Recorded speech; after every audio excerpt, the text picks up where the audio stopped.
Welcome to Polaris-Live. This is your host, Sarwar Kashmiri. Thank you for joining us for today's discussion in our series focused on the US-China relationship and its impact through the eyes of experts from around the world. We are terribly sorry if you were watching the live broadcast, but there were technical problems we could not overcome. So we are recording the whole program again, which you will now be able to listen to through this link.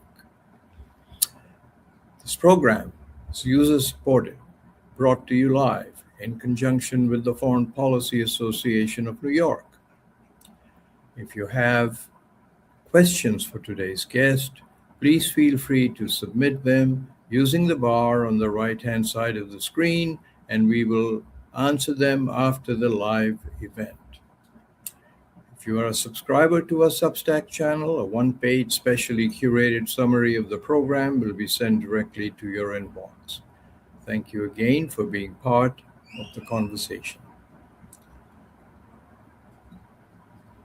A few days ago, President Trump came up with a new concept in levying taxes on countries. He called it reciprocal tariffs and used emergency economic powers to bypass the U.S. Congress, which alone under the Constitution has the power to levy taxes.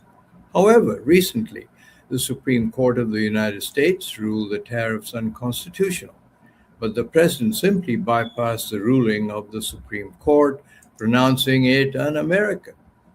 He reminded countries not to think they can avoid U.S. tariffs, and in fact instituted new tariffs.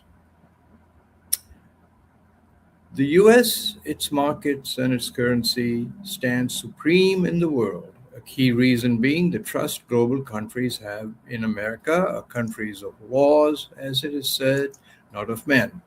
Is this belief still intact? How are countries around the world looking at the U.S. now?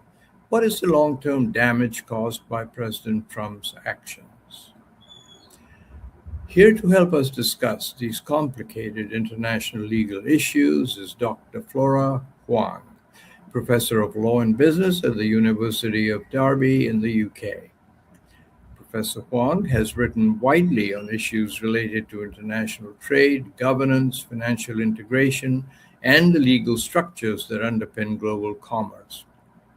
Her scholarship examines how regulatory systems and international economic law shape cross-border markets, including the kinds of tensions now emerging around U.S. tariff policy, protectionism, and the broader U.S.-China trade conflict.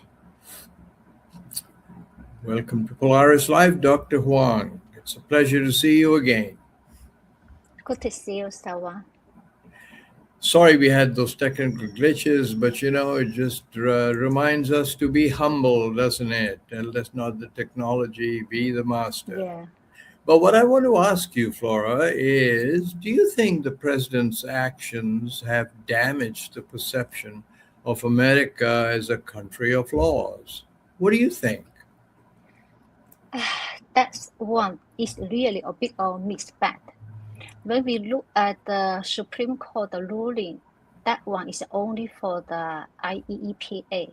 So, and that is for whole the Trump's the policy. When you look at the legal base, it based on different laws. And the IPPA is only one of them. So when the Supreme Court, they say that, okay, that is illegal. Everybody seems very happy, but we also realize that is for other, they still remain legal. And particularly after the Supreme Court announced this ruling a few hours, the Trump made a new tariff and based on different law.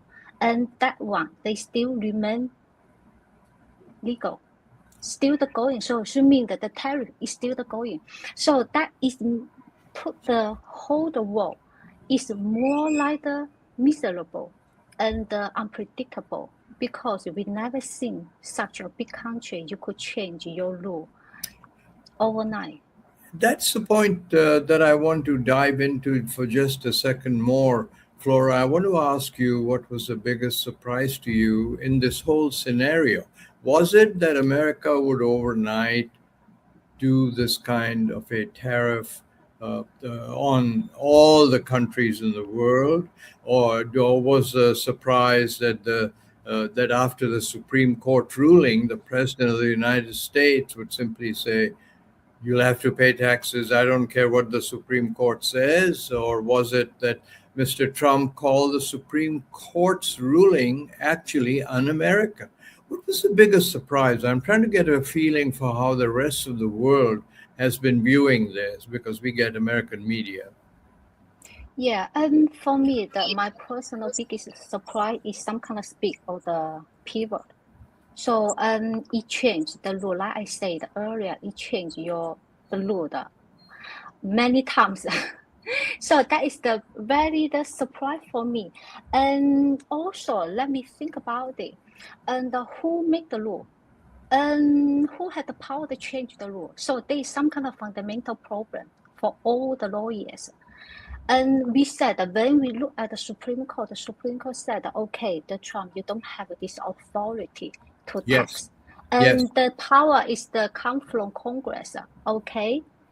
And we are happy for that. We all pray. So finally that everything is go back on the right track. But then the Trump also, they make a new tariff and based on the Section 122, that is the Trade Act. This act 50 years old. And they never used before, but now that the Trump use this the new act, this for the new tariff. So that's for me quite a lot of the people very concerned. We trust who, either court or administration government. So we don't know who we are be able to trust. So that is the very surprise or very our biggest concern. So you are concerned as an international trade lawyer and expert that these actions have really damaged America's standing in the world, and the assumption that America at the end of the day is a country of laws, not men. Yeah, I think that not only the USA or the whole international global trade law, it somehow it put because like I said and when the trust was broken, you take a long time to rebuild. And now that we hold the international trade law, WTO, when we talk about WTO law, global trade, and everything is built on the set of the law. We call that some kind of non-discrimination. This is the WTO law, the fundamental law. But now that it seems from this the law-based system into we call some kind of tariff-based or the power-based orders. So we could see now this the law that is not made by the trust, made by this the whole the global system, is some kind of determined by some people or some government or some country. So that is the really some kind of fundamental change.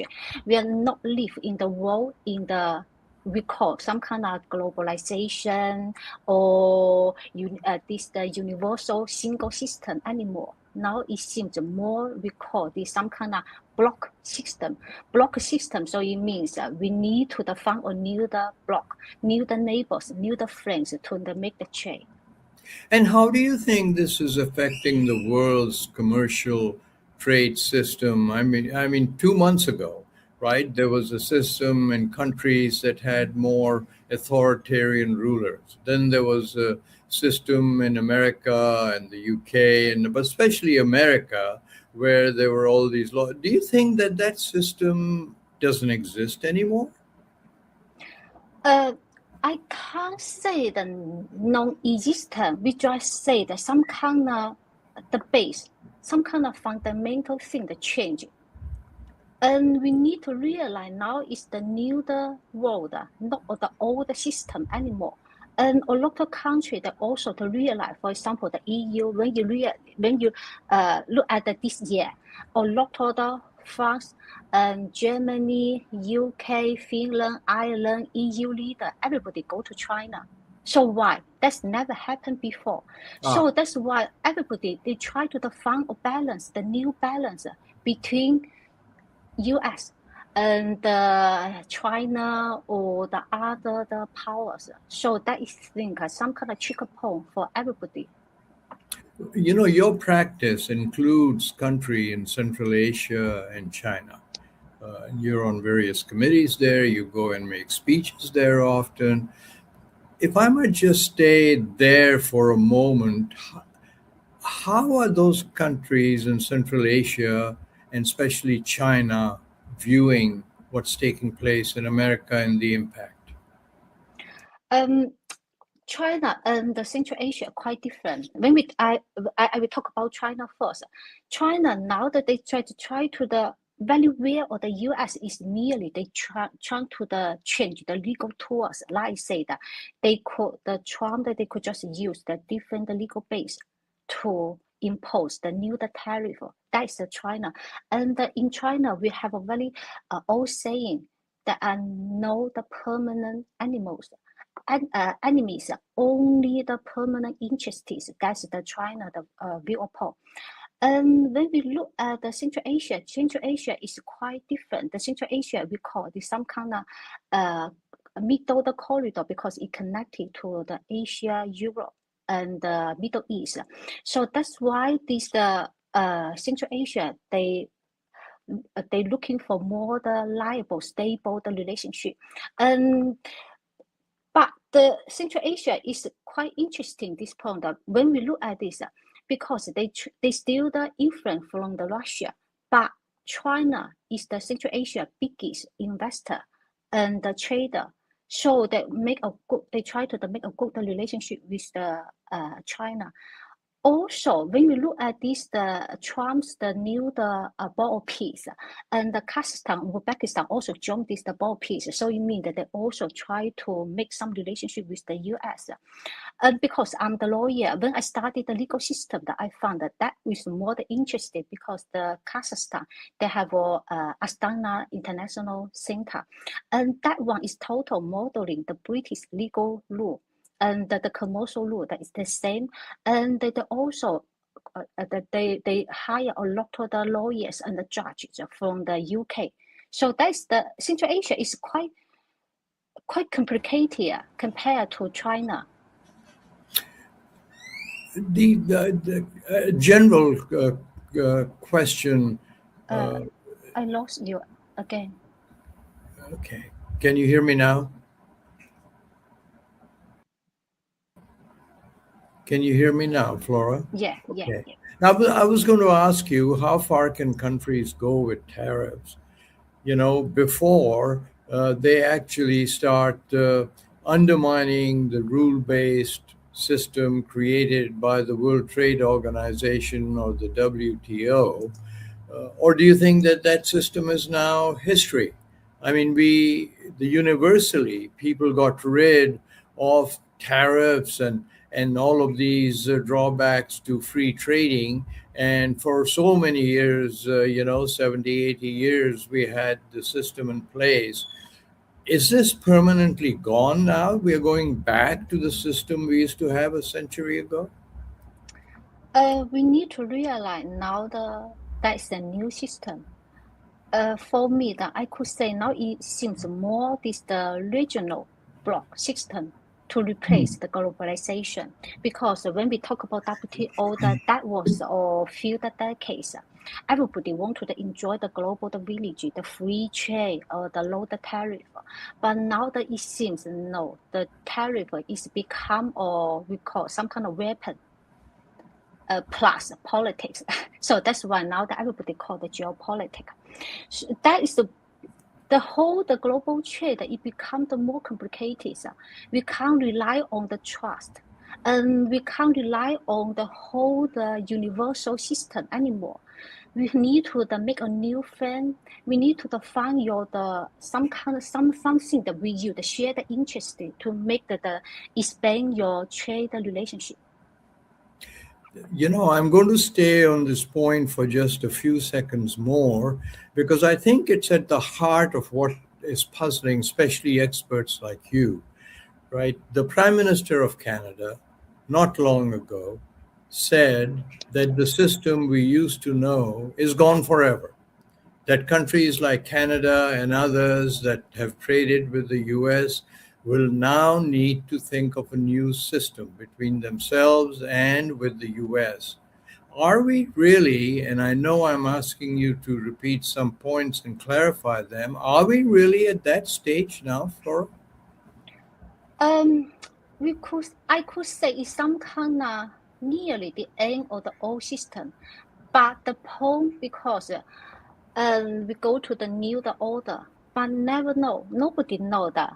Probably maybe a few years ago the globalization come back again, but just in terms this a few years, I could see this the decreased globalization, and it's more like that you need to looking for the new the trade neighbors to build up this the relationship. Let me take a moment to remind viewers that Polaris Live is entirely commercial free and viewer supported. Please support us by signing up to our mailing list at kashmiri.com, becoming a subscriber on our Substack channel. The nominal subscription will get you a one-piece, professionally curated executive summary of each program delivered directly to your mailbox, and also invitations to special 1 hour deep dive Polaris live programs. Now, let me come back to our guest today, Dr. Flora Huang from the university in the UK. I should say Derby University in the UK, who's with us today to explore the new commercial environment. I want you to look ahead, Flora, 5 to 10 year view. Do you expect the China-US economic rivalry to intensify, or will economic interdependence ultimately force a degree of cooperation? China and the US, the relationship, I could say is somehow like the forced marriage. You can't divorce because otherwise you're bankrupt. But they fight for everything. They fight for energy, they fight for AI, they fight for technology, even they fight for the space. So they fight for everything. They compete. You could see they have some kind of really the competition, the relationship, but you can't really in the whatever the whole because they are two the biggest economy in the world. You can't say that okay we lose each other. They still compete. I think the rivalry they still remain, but somehow you need to the cooperation. And what would you advise your clients to do in the meantime? For my clients, but because when we talk about this, for example, I just give you some kind of go back to the Supreme Court. This because yesterday the ICT they issued the order you could get a refund, right? And Right. because I found that quite a lot of the people the broker they make a misunderstanding, and the refund is only for the importer or record. So it basically is the US based company, not for everybody.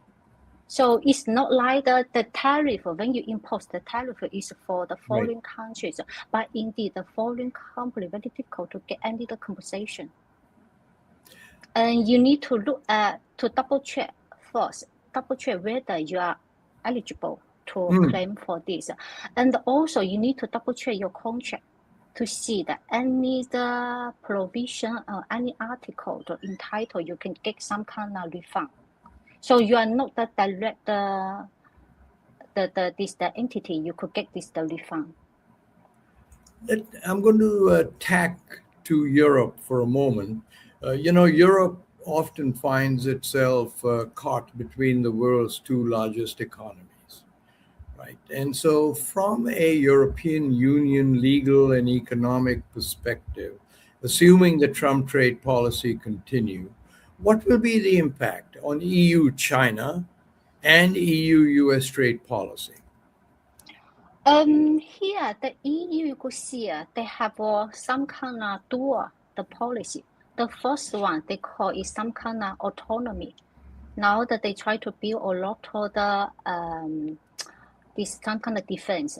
some kind of try to build your company and the port for the company to buy some kind of European product. So that is some kind of internal.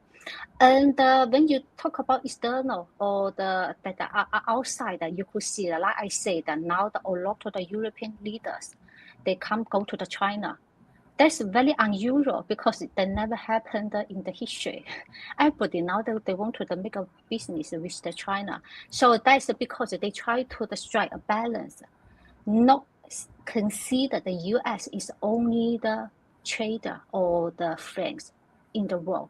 They will try to make the outside some kind of friend outside. So that's you could see they try to keep the autonomy, also to expand the relationship with other countries.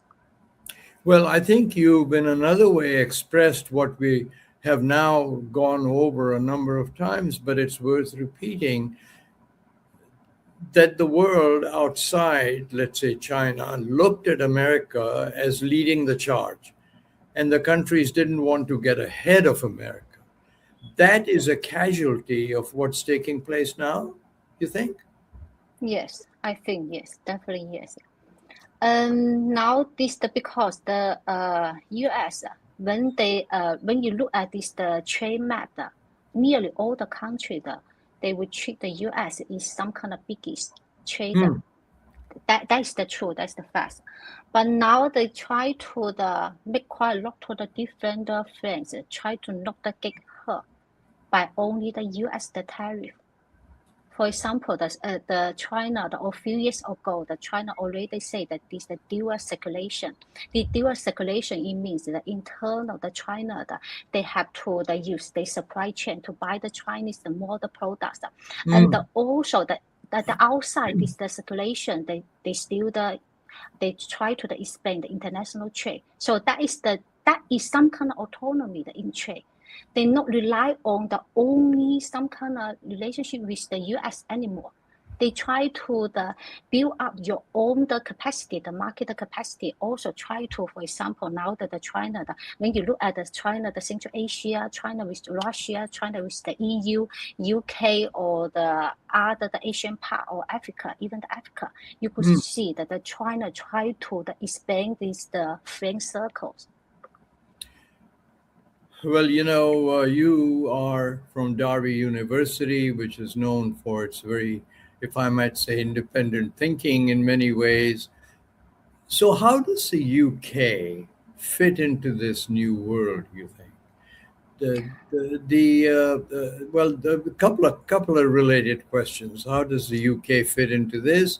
And do you think the UK will rejoin the EU? No. I don't think that the region, the EU is currently on the table, because that is the people that make the choice. And I could think, indeed, for me, the Brexit, it could be a good opportunity for the UK. You could maintain your autonomy in the trade or in your defense, in your policy, even in your law. But now it seems the UK lose a lot of chance. They still try to follow the old path. So I think that is the big rethinking for the UK leaders. You need to make sure how you strike the balance with the EU, US, and the China, even the Russia. But isn't there negotiation going on right now to get better deals from the European Union? I mean, I see that the UK is trying to negotiate back some of the advantages that they used to have. What's happening there, Flora? Yeah, they make a deals with the EU. They make a deals with the US, the EPA deal. They also now they try to make some deals with when the summer brought the whole team to China. They also make sign quite a lot of deals. So you could see that it seems the UK they seem to seeking more flexible the relationship with all the partners. But of course, when you talk about the security or the defense, they still consider the EU is the top friend. But I think that because the UK they don't want to be isolated island. you can't be only the solely the island, because that is the or also because also now that the Trump that they impose the different tariff, and the UK and the US, the relationship is more complicated. It's not the traditional the allies, and it becomes more the strategic partners at the moment. Well, before we run out of time here, I do want to ask you, is there any chance that the global trading system will eventually balance out and reach the kind of balance we used to see before, but perhaps in a more multilateral way, that we won't have one pole, i.e., the US, around which the entire commercial system revolves, but we'll have a number of poles, including India, Latin America, the so-called global South countries, and so on, that we won't again go back to one power. And obviously, please also tell me what you think about maybe there'll just be two poles, China and America. What do you think? Just a blue sky question before we wind up. Yeah, and here a few years or maybe a long term, that is still the global the trade order will still be in the fragmentation. That is the reality, but it will stabilize. And also, like I said, like you said, appropriate now that is not only the single level, is not only the US based or Chinese based or the EU based system. You could see that a lot of the large the trading bloc, we could say that the trading bloc EU or US or China or some India. So there's the large the trading blocks replace this the universal the global system. Wow. Well, listen, unfortunately, Flora, we've run out of time. So I want to thank you so very much for taking your time, busy schedule, to talk to our viewers around the world and try to simplify a very difficult topic. Thank you. Excuse me. And I want to also thank our viewers from around the world. Sorry, we had some technical glitches, but we did want to bring you this program right from the beginning again, because it touches on everyday life, standard of living of people around the world. Until our next program, then, goodbye.